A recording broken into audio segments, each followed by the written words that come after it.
Amén.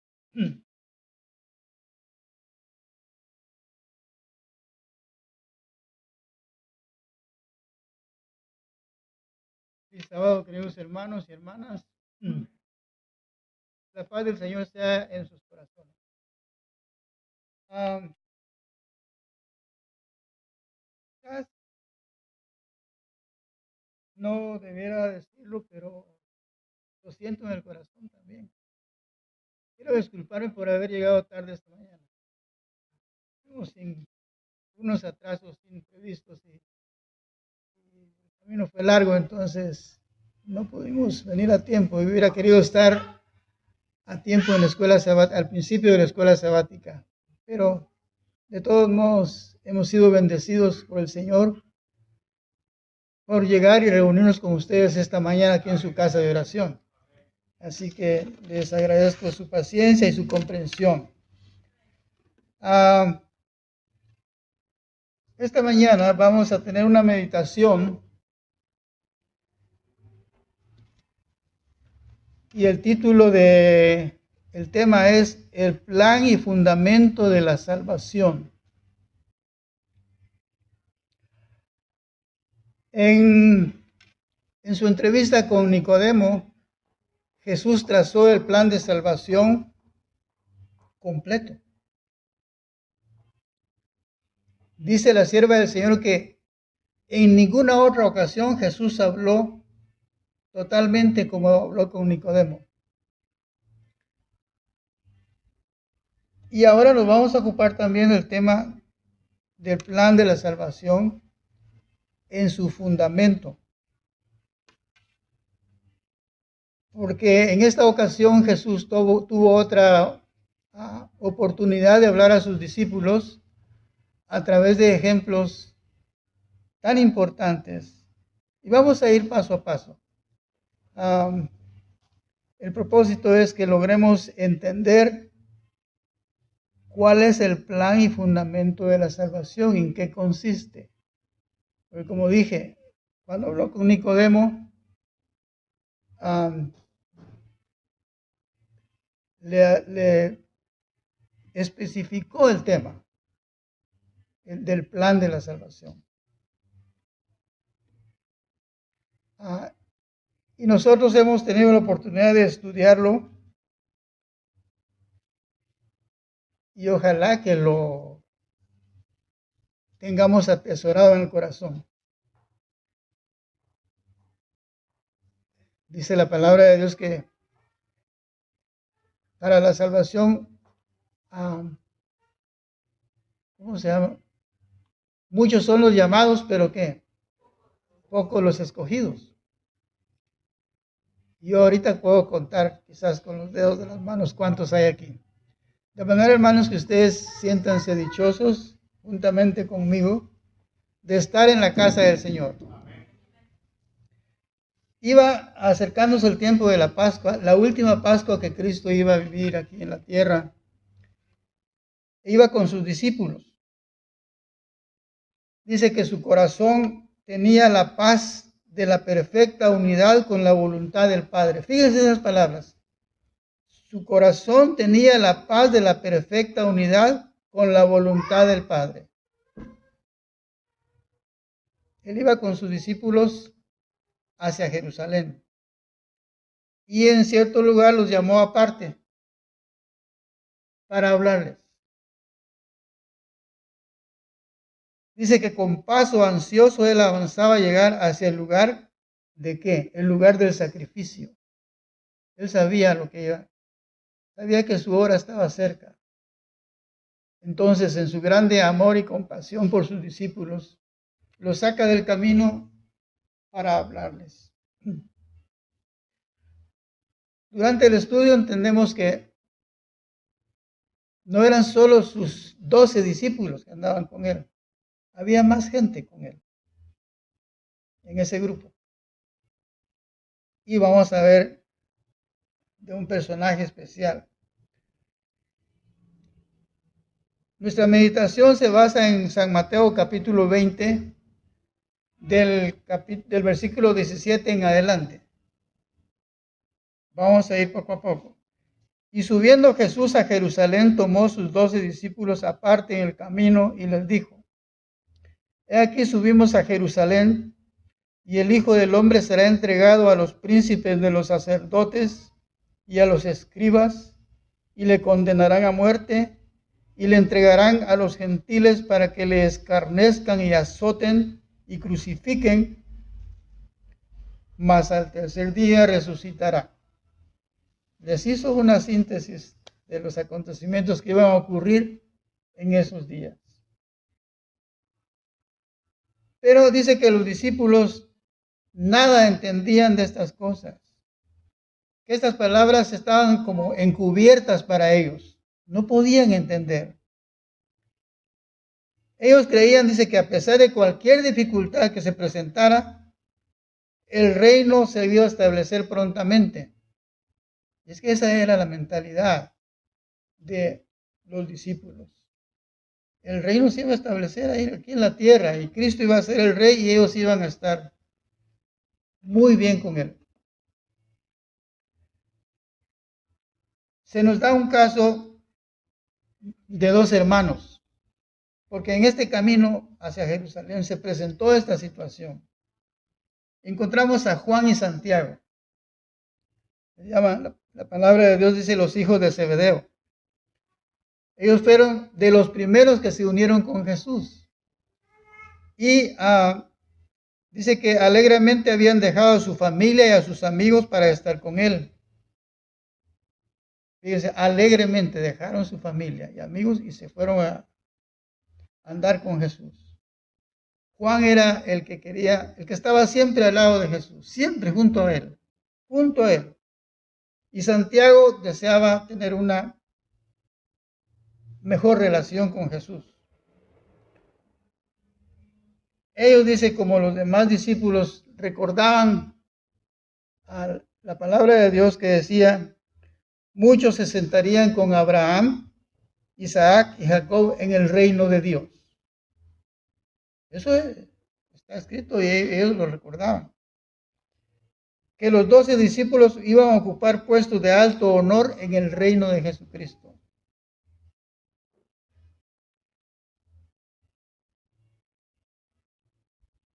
En esa condición, dice, ellos y su madre vinieron a Jesús para pedirle que les otorgara algo que anhelaban en su corazón.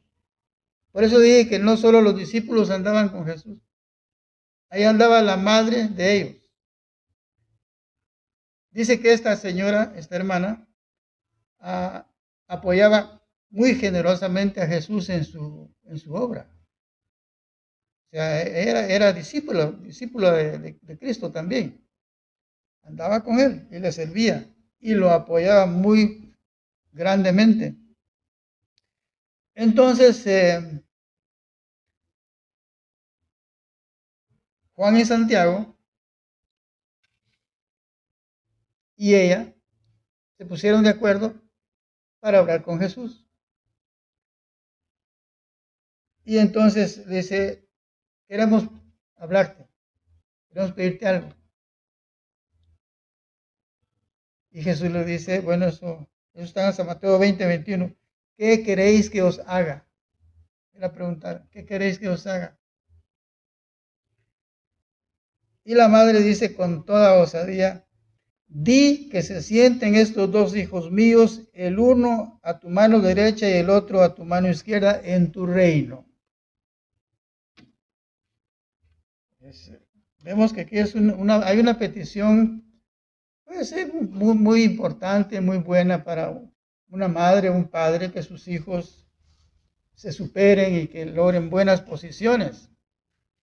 Pero aquí se trataba de el reino de Cristo. Y ella le estaba pidiendo que ordenara que sus hijos, porque di que esto ocurra, di que mis hijos se sienten uno a tu derecha o a tu izquierda en tu reino. Bueno, dice que la actitud de Jesús fue que los trató con ternura. Los vio con ternura y sus palabras no fueron hirientes. No censuró su egoísmo por buscar preferencias sobre sus hermanos, porque acuérdense que habían 12 más ahí. pero ellos querían estar a la par de Jesús, más cerca de Jesús. Jesús leía sus corazones y conocía la profundidad de su cariño hacia él. Por eso le tuvo compasión. Entonces, ¿cuál fue la respuesta? ¿Quién la quiere leer? San Mateo 20, 22 y 23. Entonces Jesús respondiendo dijo, no sabéis lo que pedís. ¿Podéis beber la copa que yo he de beber y ser bautizados con el bautismo con que yo soy bautizado? Ellos le dijeron, podemos. Y él les dijo, a la verdad de mi copa beberéis y seréis bautizados con el bautismo que yo soy bautizado. Pero al sentaros a mi mano derecha y a mi mano izquierda, no es mío darlos, sino a aquellos para quienes está preparado por mi Padre. Amén. Bueno, sí, le dijo, verdaderamente sí. Sí van a tenerlo, pero que se sienten a mi lado, eso no lo puedo decir yo. Eso solo Dios lo puede decir, el Padre Celestial. En la realidad próxima, ¿qué iba a ser el trono de Jesús? Una cruz. La cruz. Y sus compañeros a su lado, dos malhechores. O sea, ellos no sabían lo que estaban pidiendo, pero como ellos pensaban que el reino de Jesús iba a establecer, el reino de Dios iba a establecer en esos días, pues ya pensaban de una cosa mejor. Pero lo que iba a ocurrir era diferente. Y como le dice, a la verdad que en el versículo 22 y 23, 22. El 23 dice, y él dijo, a la verdad de mi copa beberéis y seréis bautizados con el bautismo que yo soy bautizado. Ahí está. Pero el sentaros a mi mano derecha y a mi izquierda no es mío darlos, sino aquellos para que están preparados por mi Padre. Verdaderamente van a beber de mi copa. Pero no se imaginaban ellos de qué copa estaba hablando él. Y lo que ocurre dice que Juan y Santiago tuvieron que participar de los sufrimientos de Jesús. Santiago fue de los primeros discípulos que pereció a espada. Y San Juan tuvo que sufrir por mucho tiempo en el destierro. Fue encarcelado, fue lastimado y después desterrado a una isla. Allá, una isla desierta, una isla donde iban solo los criminales más duros. Ahí fue Juan. Ahora,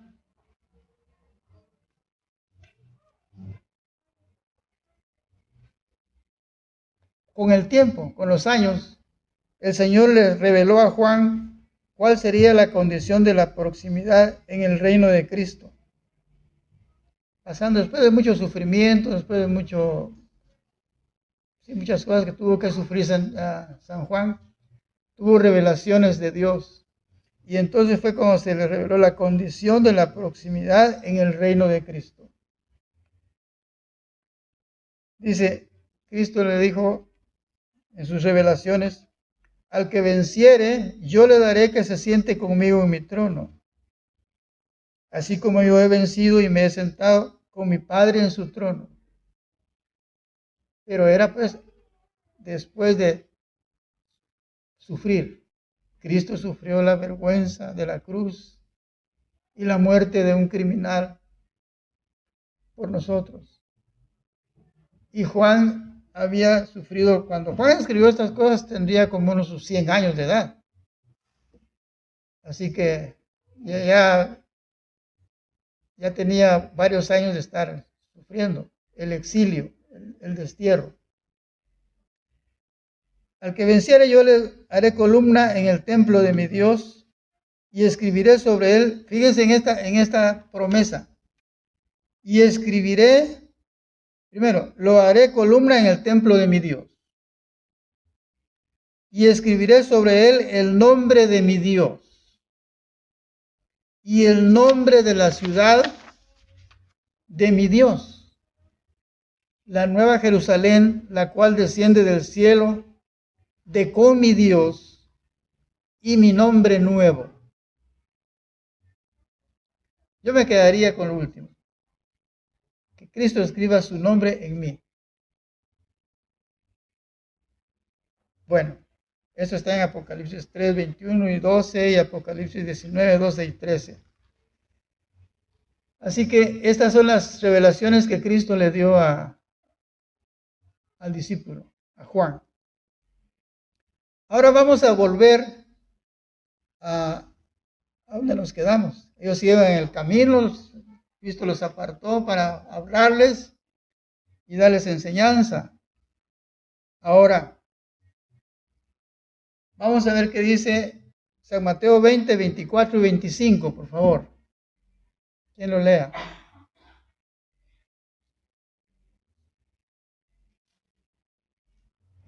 Alguien que lo quiera leer, por favor. San Mateo 20, 24 y 25. Y oyéndolo los 10 se indignaron contra los 2 hermanos.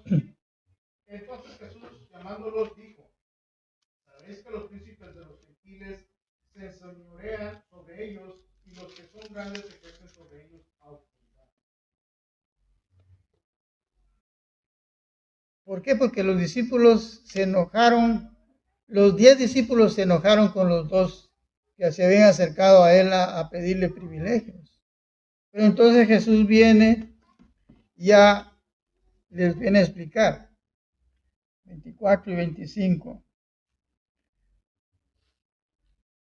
Sabéis que los príncipes de los gentiles se enseñorean sobre ellos, y los que son grandes ejercen sobre ellos autoridad. Esa era la condición de los reinos del mundo. Ahora, la sierva del Señor nos lo pinta de este modo. En los reinos del mundo la posición significaba engrandecimiento propio. El que llegaba a ser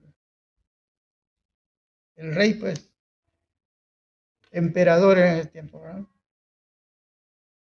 Estaba bien engrandecido. Pues era el gobernante del mundo, digamos, por el mundo conocido. Por ejemplo, en este tiempo, Estados Unidos es el país más respetado en el mundo. En aquel tiempo, Roma dominaba todo el mundo conocido. Ahora, la influencia, la riqueza y la educación eran otros tantos medios de dominar al vulgo. La influencia, la riqueza y la educación. Fijémonos en eso. Para que sirviera a los dirigentes. Las clases superiores debían pensar, decidir, gozar y gobernar. Eso era el privilegio de ellos. Los inferiores debían obedecer y servir. Eso es en el poder del pueblo. Ahora, en la religión, como en todas las demás cosas, era asunto de autoridad también. Se esperaba que el pueblo creyera y practicara lo que indicaran sus superiores. Se desconocía totalmente el derecho del hombre como hombre de pensar y obrar por sí mismo. Eso es lo que pasa en el mundo respecto a los que gobiernan los pueblos y los que gobiernan la religión también. Hay grandes organizaciones religiosas en las cuales se reconoce la autoridad del jefe supremo. Y lo que él dice se hace. Continuamos la lectura en San Mateo 20 del 26 al 27. Dice así: mas entre vosotros no será así, sino el que quisiere entre vosotros hacerse grande, será vuestro servidor. Y el que quisiere entre vosotros ser el primero, será vuestro siervo. Como el Hijo del Hombre no vino para ser servido, sino para servir y para dar su vida en rescate por muchos. Cuando leemos esta última parte, nos damos cuenta en realidad de lo que Cristo estaba diciéndole a los discípulos. Y viene a mi mente cuando se celebra la Cena del Señor, hermanos. La ordenanza es primero lavarse los pies. O antes de eso, ponernos en paz con nuestros hermanos y con Dios. Cuando llegamos al ritual de los pies, ya debemos estar en paz con nuestros hermanos.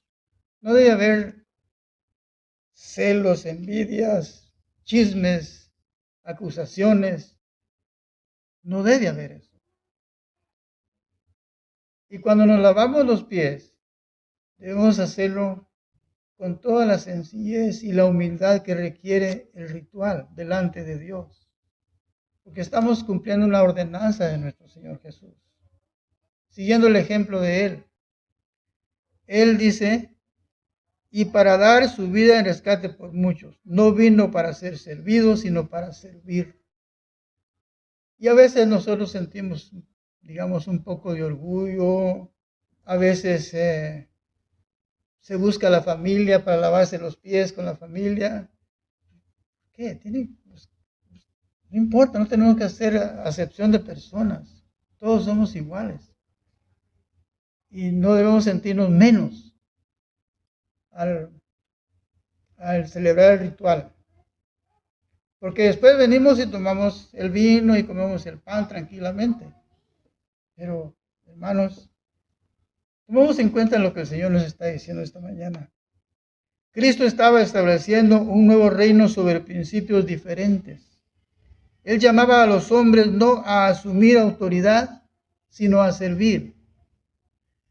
Cuando usted, hermano o hermana, le da un privilegio en la organización de la iglesia, usted debe recordar que usted no viene a mandar, usted viene a servir a los hermanos, a servir a la iglesia.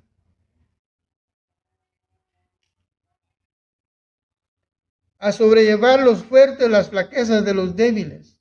Si usted siente que usted sabe mucho, que usted tiene un gran privilegio y que los demás como que no entienden, tenga compasión de ellos. No se enseñoree de ellos. No es bueno, porque todos somos hijos de Dios, discípulos de Cristo. El poder, la posición, el talento y la educación colocan a su poseedor bajo la obligación mayor de servir a sus semejantes, hermanos.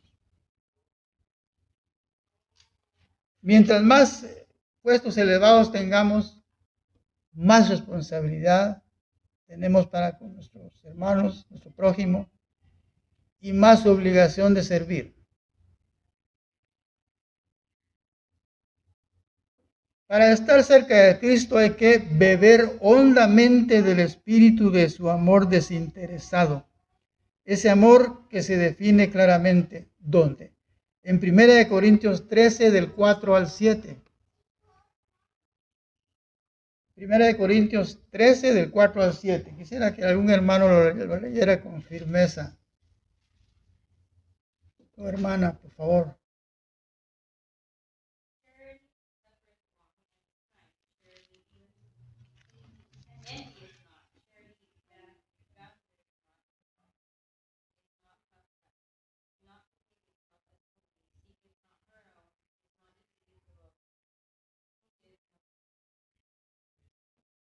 Amén. Gracias, hermano. Esos versículos, hermanos, tenemos que tenerlos en la mente y en el corazón.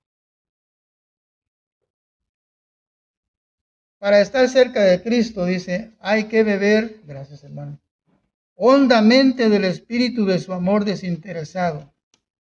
Ese amor que se define claramente en esta palabra. Juan y Santiago querían estar cerca de Cristo. Eso es muy bueno. Nosotros queremos estar cerca de Cristo. Pero esta es la condición. Amor que mueve a dar todo. Todo. Vivir, trabajar y sacrificarse aún hasta la muerte por la salvación de la humanidad. Así lo hizo Cristo. A veces te preguntan, ¿usted es cristiano? Y a veces, sí, sí, cómo no. Había que pensar bien, ¿verdad? Sí soy. Primero Dios, gracias a Dios, por la voluntad de Dios, soy cristiano. Hace un tiempo les conté la historia de un niñito africano que dio su vida por su hermano. Resulta que no recuerdo el nombre del país africano, pero este país está, tal vez ustedes lo recuerdan si les digo, al este de Etiopía, en África. Al este, así, está en el norte al noreste de África, ¿verdad? ¿Perdón? No, el Kenia está abajo. Ah, bueno, el asunto es que este país ha sido azotado durante toda su historia por guerras, por hambres y hasta por pestes. Y este había sido el caso en ese tiempo. Y un reportero del New York Times decidió ir a hacer un reportaje allá para contarle al mundo cuál era la situación. Y fue. Llegó a una aldea. La aldea se veía desierta. No había gente a la vista. Y caminó por la calle central. De repente, allá al fondo, vio que venía un niñito hacia él. Caminaba muy despacio el niñito, pero venía hacia él. Y cuando está cerca de él, el niño le tiene las manos así. Estaba pidiendo algo.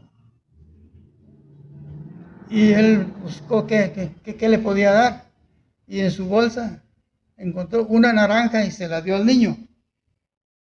Pero cuando le puso la naranja al niño en sus manos, se le cayó porque él no tenía fuerzas para sostener una naranja. Este niño no había comido no saber en cuántos días y estaba enfermo.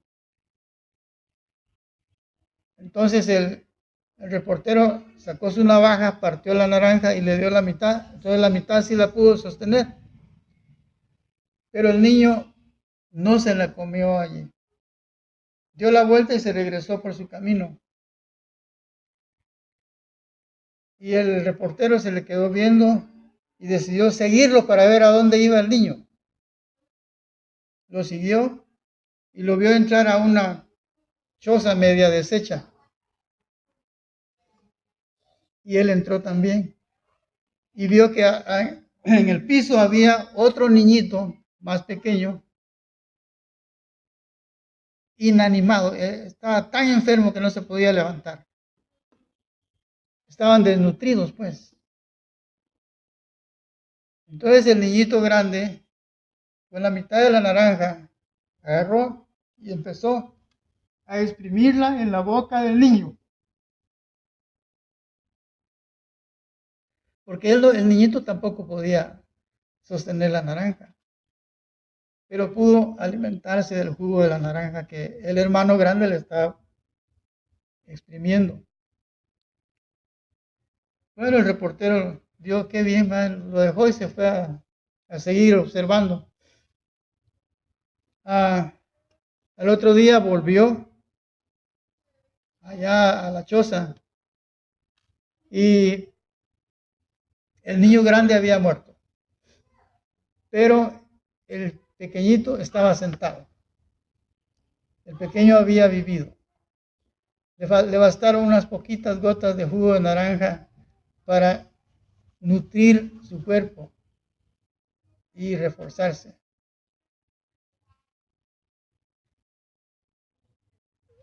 El asunto es que, digamos, la moraleja es un poco larga.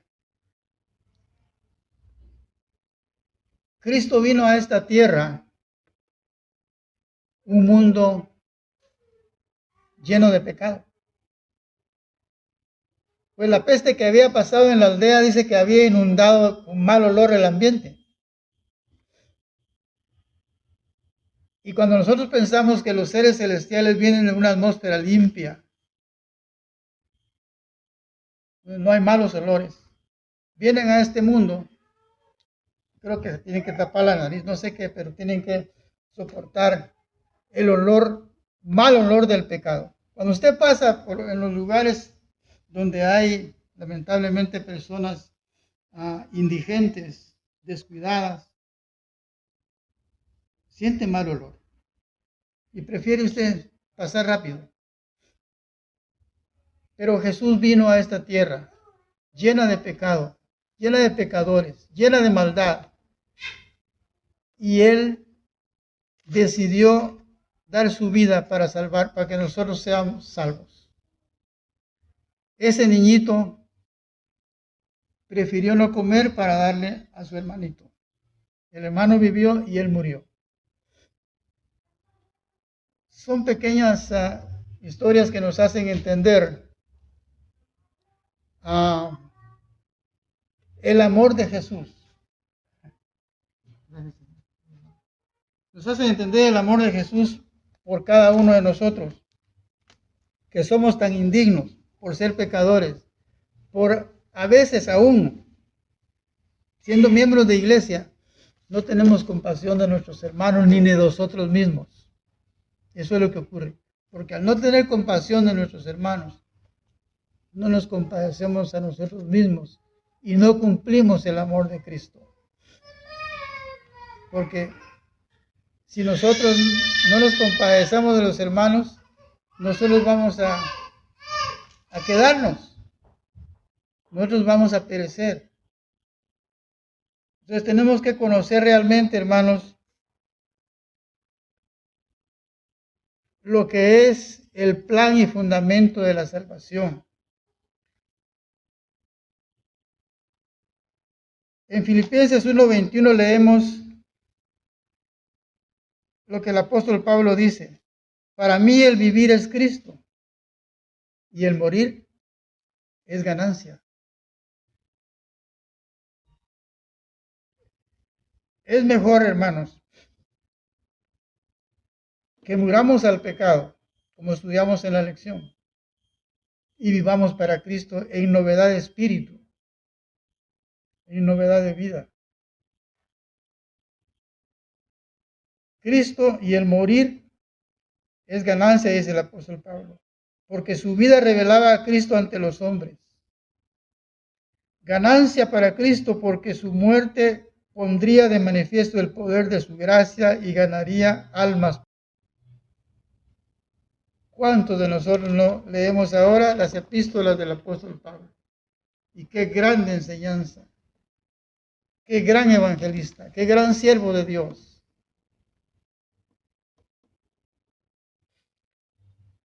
¿Cómo dije que se llama el tema? El plan de la salvación de su fundación. Ok, más o menos. El plan y fundamento de la salvación, ¿qué es entonces? El amor. Ese amor desinteresado. Yo no diría amor sincero, porque si es amor tiene que ser sincero. Es amor desinteresado. En el reino de Cristo los mayores son los que siguen el ejemplo dado por Él y actúan como pastores de su rebaño.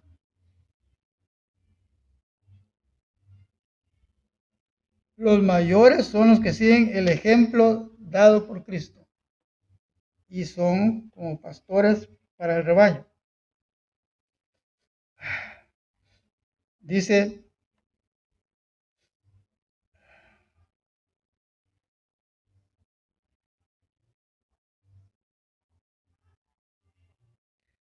en el principio por el cual Cristo se regía, debe regir a los miembros de la iglesia, la cual es, ¿qué? El cuerpo de Cristo. Si usted y yo formamos parte del cuerpo de Cristo, debemos regirnos por el principio que regía a Cristo en su vida cuando vino a esta tierra. un amor completo. El plan y fundamento de la salvación es el amor.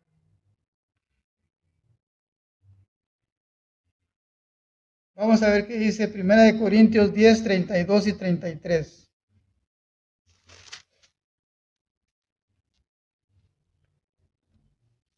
No seáis ofensa, ni a judíos, ni a gentiles, ni a la iglesia de Dios, como también yo en todas las cosas agrado a todos, no procurando mi propio beneficio, sino el de los muchos, para que sean salvos.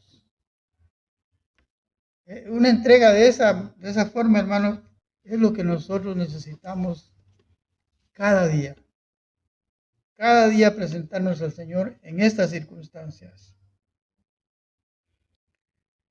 En el reino de Cristo no hay opresión señoril. O sea, el gran dictador no. En el reino de Cristo no. Ni hay imposición de costumbres. Los ángeles del cielo no vienen a la tierra para mandar y exigir homenaje, sino como mensajeros de misericordia para cooperar con los hombres en la elevación de la humanidad. Ahora, ¿ustedes creen que ángeles del cielo están con nosotros en este momento? Amén. Sí hay, sí están. Pero también hay otros ángeles. Están los ángeles del demonio. Y estos están procurando que cada persona que está oyendo el mensaje no le ponga atención. Entonces no recibe la palabra de Dios. No recibe lo que Dios le quiere dar. Dice que en cada reunión donde se estudia la palabra de Dios, ahí está Satanás. Él está tratando de distraer las mentes de los que están queriendo poner atención. Y les pone diferentes distracciones. Y entonces se pierde la buena semilla. El espíritu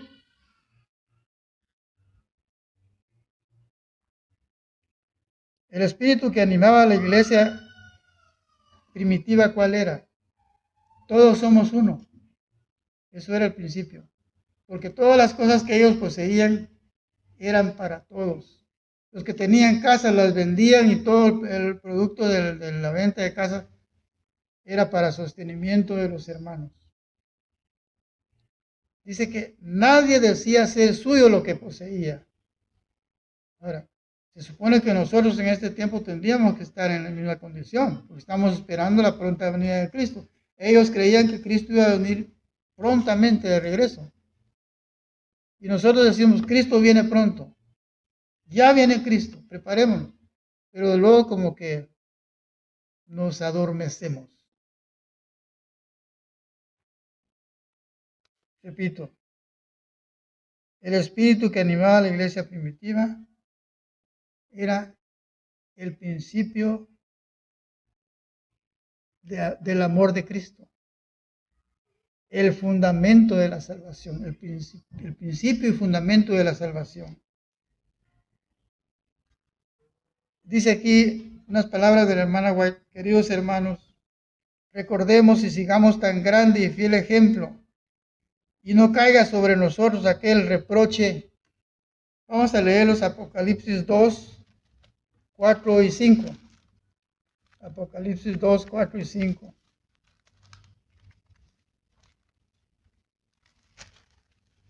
A ver, ¿quién lo quiere leer, por favor?